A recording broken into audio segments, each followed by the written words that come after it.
CPI convoca irmãos de Toffoli e quebra sigilo de empresa.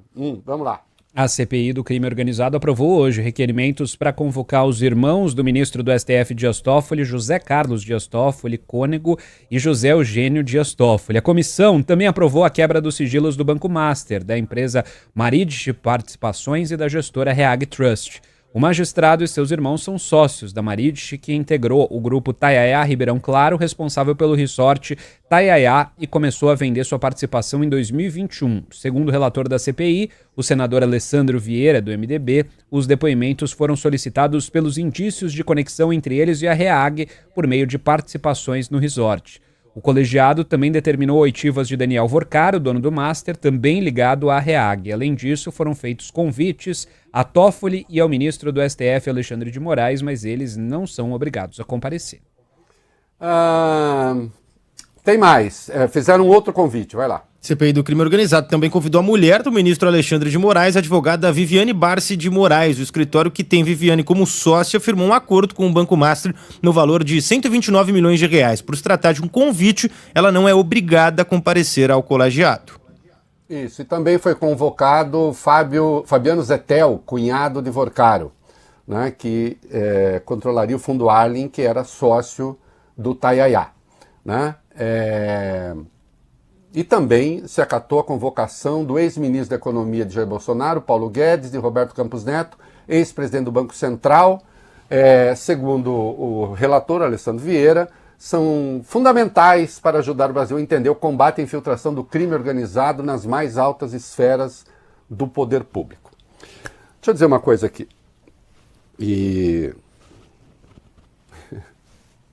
Eu preciso dizer porque você está aqui para entender as coisas. É uma CPI do crime organizado. Como a gente está vendo, está se transformando numa CPI do Banco Master, que é um outro objeto. Mas tem conexão, porque a Reag tinha conexão com não sei o quê. Bom, de conexão em conexão, desse ponto de vista, você investiga o Brasil inteiro. Precisa ver se não se está tentando usar a CPI do crime organizado para fazer uma devassa no Supremo. Porque há outros instrumentos, se é o caso de investigar o Supremo, se é o caso de fazer uma CPI, se tiver uma CPI do Banco Master. Agora, claramente, essa CPI não está... Essa CPI agora, as facções criminosas, e para isso ela foi criada, ficaram meio de lado. Virou CPI do Banco Master. E virou uma CPI contra o Supremo. O Alessandro Vieira, senador Alessandro Vieira, é um adversário histórico do Supremo Tribunal Federal. Eu estou localizando as coisas e aí cada um faça o juízo que achar. Ele tentou, por exemplo, a CPI da Lava Toga em 2019, era um lavajatista fanático, né? Depois fez um meia-culpa, talvez não fosse bem assim. Se considere, já disse isso em entrevistas, uma espécie de inimigo pessoal do Alexandre de Moraes. Então, claramente, a CPI do crime organizado estão tentando transformar em CPI do Banco Master. Né? Vai se chegar a algum lugar no crime organizado quebrando o sigilo das empresas dos irmãos de Toffoli? E de que o Toffoli é sócio? Vai se chegar a algum lugar no crime organizado, na CPI do crime organizado, convidando o Alexandre, convidando a mulher do Alexandre? Por mais que, inclusive, setores da imprensa possam achar isso tudo muito divertido, e agora é para valer, há claramente um desvio de função aí. E insisto, quer criar a CPI do coisa, tu cria. Faz denúncia na Procuradoria-Geral da República, enfim. Agora, quer um desvio de função? Quem quiser mais detalhes, porque aqui a gente mata a cobra e mostra a cobra, né, Lucas Belotti? Aliás, eu nem dei boa noite para você, né? Boa noite. Boa noite. Não adianta falar que matou a cobra e mostrar o pau, né? Sim. Lucas, ou vai bem. Não. Sim. A cobra pode continuar viva? Pode. Pode continuar viva. Então, quem quiser maiores detalhes sobre isso, procure, e vocês acham, o habeas corpus 88015, cujo relator foi o Celso de Mello. E aí, esse habeas corpus deixa claro que, sim, a CPI tem poderes para investigar, etc., mas ela também tem limites, né? E lá é explícito, né, que não se pode, de 2009, não se pode fazer uma devassa sem rumo que extrapole flagrantemente o fato que justificou a CPI, que tem que ter fato determinado. Ah, está contra a investigação? Não estou contra nada, investigue. Eu só estou dizendo que não estranhem se determinados procedimentos acabarem vetados. Em qualquer caso. Porque senão você faz uma CPI e a CPI vira instrumento para você alvejar adversários. Esse é o ponto. Ah, mas eu não gostei de... Bom, vai lá brigar com a habeas corpus 88015, né? E eu quero que alguém me demonstre que não é isso que está acontecendo. CPI do crime organizado virou CPI do Banco Master. Pode isso? Segundo jurisprudência, não. Né? Ah, é realmente o crime organizado que você quer investigar? Quebrando o sigilo do Tayaya? Ou da empresa, da Meredith, que é a empresa dos irmãos do Toffoli? Ah, mas também está sendo chamado o Roberto Campos Neto e está sendo chamado também o Paulo Guedes. E daí? Crime organizado? Eles têm o que dizer sobre o crime organizado? Ah, é que o Roberto Campos Neto teria sido leniente com a expansão do Banco Master, mas esse é o caminho da investigação?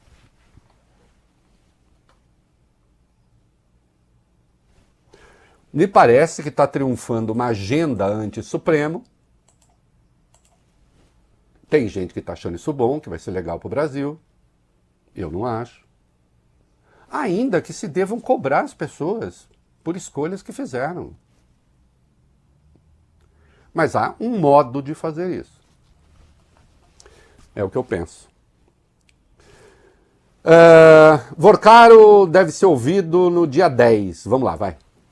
Vamos lá trazer as informações, porque a Comissão de Assuntos Econômicos do Senado decidiu essa nova data para o depoimento presencial de Daniel Vorcaro. A oitiva, que seria na próxima terça, passou para a semana seguinte, então no dia 10 de março. A mudança foi acertada pela comissão a pedido da defesa do próprio Vorcaro. Ontem, integrantes do colegiado estiveram com o relator do caso Master no STF, o ministro André Mendonça, para tratar das investigações no âmbito da comissão. Vorcaro não quis ir à CPMI do INSS, mas quer falar na Comissão de Assuntos Econômicos, segundo seus advogados. Também ontem, após ter inicialmente declarado que Vorcaro iria de São Paulo a Brasília para depor em um voo comercial, o relator do colegiado, o senador Renan Calheiros, afirmou que pediu que a Polícia Federal providencie o transporte do empresário.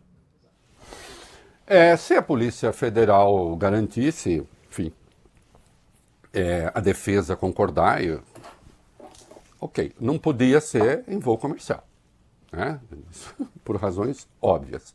E aqui eu quero só comentar, saiu uma matéria na Economist dizendo que o Supremo brasileiro envolvido em escândalos, não é a primeira vez que a Economist compra uma das versões que circulam também na imprensa brasileira sobre o Supremo Tribunal Federal. Deixa eu dizer uma coisa, eu estou escrevendo um longo artigo sobre isso, para minha estreia no Metrópolis no dia 2, né, que é onde eu vou também me manifestar por escrito. Insisto, há que se investigar tudo, agora precisa tomar cuidado com a marcha da insensatez. E o meu artigo todo está sustentado aqui na marcha da insensatez da Bárbara Tuchman. Esse Supremo tem contato demais com empresas. Esse Supremo tem contato demais com empresários. Os juízes brasileiros têm empresas, os ministros não podem administrar essas empresas, dão palestras e isso marca uma intimidade com não sei quem. Sim, o Supremo brasileiro fala demais com políticos. O que eu vou falar aqui é o mais difícil, pode até ser o mais impopular, mas o Valibene, o Lucas, eu sou candidato apenas a ser um homem bonito, não sou candidato a ser um homem popular. Tá. Foi eleito já? Já fui eleito. Até falaram, concurso, não precisa nem concorrer, vamos direto para o segundo lugar. Tá. Então não estou disputando o campeonato da popularidade, nem o campeonato do isca, pega ele. Eu não faço isso. E com Bolsonaro? Nem com Bolsonaro. Agora, se a pessoa atenta contra a democracia, aí eu tenho valores que são inegociáveis. Né? Vamos lá. Nós vivemos o período mais longevo da República em regime democrático. Tá? Que é esse aqui. Nesse período longevo, nós enfrentamos... o que isso tem a ver com empresa? Calma. Nós enfrentamos 2 impeachments, nós enfrentamos uma intentona golpista, fizeram-se grandes investigações sobre corrupção. E a democracia se preservou. Se preservou, entre outras razões, porque existe um Supremo Tribunal Federal com funções determinadas que faz o chamado controle de constitucionalidade, segundo dispõe a Constituição de 88, e isso é um fator de estabilidade da democracia brasileira. Como eu observei no dia em que a Suprema Corte suspendeu as decisões, tornou sem efeito as tarifas do Trump, no Brasil não precisa esperar 10 meses para dizer que o presidente da República está tomando uma decisão inconstitucional, que o governante está tomando uma decisão inconstitucional, que o poder, qualquer que seja, está tomando uma decisão inconstitucional. Basta que se entre com uma ação direta de inconstitucionalidade e, havendo inconstitucionalidade, um ministro, o relator, monocraticamente, pode suspender a decisão e submeter imediatamente a seus pares, porque tem prazo. 72 horas. Votado por todos os ministros. Então, o controle de constitucionalidade que se faz no Supremo garante a estabilidade. Mas os ministros falam... Boa parte dessa atuação dos ministros supremos decorre deles falarem com muita gente. Eu não vejo problema. Inclusive, na área criminal, falam com advogados. Os advogados são recebidos por ministros. E daí? Qual é o problema? Você não pode combinar a ação como aconteceu na Lava Jato. Você não pode determinar alvos, como aconteceu na Lava Jato, entre juiz e Ministério Público. E não há evidência de que isso aconteça aqui. Né? Agora, insisto, se quer apurar o negócio do Taiaiá, se apure que tem procedimento específico para isso, se quer apurar o negócio do contrato da mulher do Alexandre com o banco, que se apure que tem... Agora, daí a falar Supremo envolvido em grande escândalo, como se esse Supremo, e eu tenho lido isso, fosse fator de instabilidade da democracia, isso é um grande erro. Isso é um grande erro. Porque ele é um fator de estabilidade da democracia, não de instabilidade, comprovadamente. Comprovadamente. Em momentos de instabilidade, foi o Supremo que segurou justamente a estabilidade. Mas agora se considera, e alguns setores consideram, não, depor um ministro do Supremo, 2 ministros do Supremo, também testará positivamente a democracia. Não testará positivamente a democracia. Vai abrir as portas do inferno. Isso sim. Mas não importa? Não, comprovado o crime, se apure. Agora, evidentemente o Supremo foi transformado num alvo. Tanto é que tem gente que está achando que é razoável que funcionários da Receita façam devassa com explicações muito frágeis na vida financeira de ministros do Supremo. A hora que ministro do Supremo puder ter sigilo quebrado informalmente, quem mais poderá ter?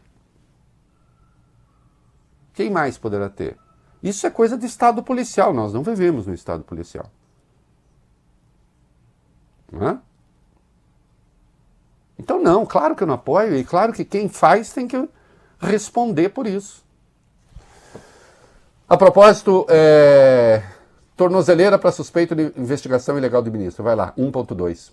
Polícia Federal cumpriu hoje mandados de busca e apreensão de instalação de tornozeleira eletrônica contra mais um suspeito de vazar dados de integrantes do STF e seus parentes. A determinação foi feita pelo ministro Alexandre de Moraes, que é o responsável por esse caso. O alvo foi uma pessoa do Rio de Janeiro que não teve o nome revelado. Moraes já havia determinado as mesmas medidas contra um servidor do Serpro, a empresa estatal de processamento de dados cedido à Receita Federal, e contra um outro vigilante do prédio do Fisco. Antes, no dia 17, a PF havia deflagrado uma outra operação contra 4 pessoas que teriam acessado dados de ministros do STF. Uma delas era o servidor do Serpro, Luiz Martins Nunes, e os demais foram os técnicos da mesma empresa, Luciano Santos Nascimento, Ruth dos Santos e o auditor Ricardo de Moraes. Depois, no dia 19, um vigilante da Receita foi alvo das mesmas medidas, outro que não teve o nome divulgado.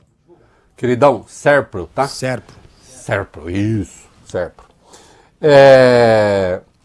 Queridos, defenda a quebra ilegal de sigilo quem quiser. Quem achar que é razoável. Eu só acho que na quebra ilegal de sigilo, quebrando em ministro Supremo, qualquer um está sujeito. E se tiver empresário muito animado com isso, fique tranquilo. Qualquer um que entra na fila da guilhotina, né, que defende a guilhotina, entra na fila da guilhotina. Defender a guilhotina é entrar na fila da guilhotina. Ah, não, mas comigo não aconteceria. Depende quem é o poder de turno, quem que está cuidando da Receita, Não dá, né? Não se comete ilegalidade para combater a ilegalidade. É um fundamento. Tá certo?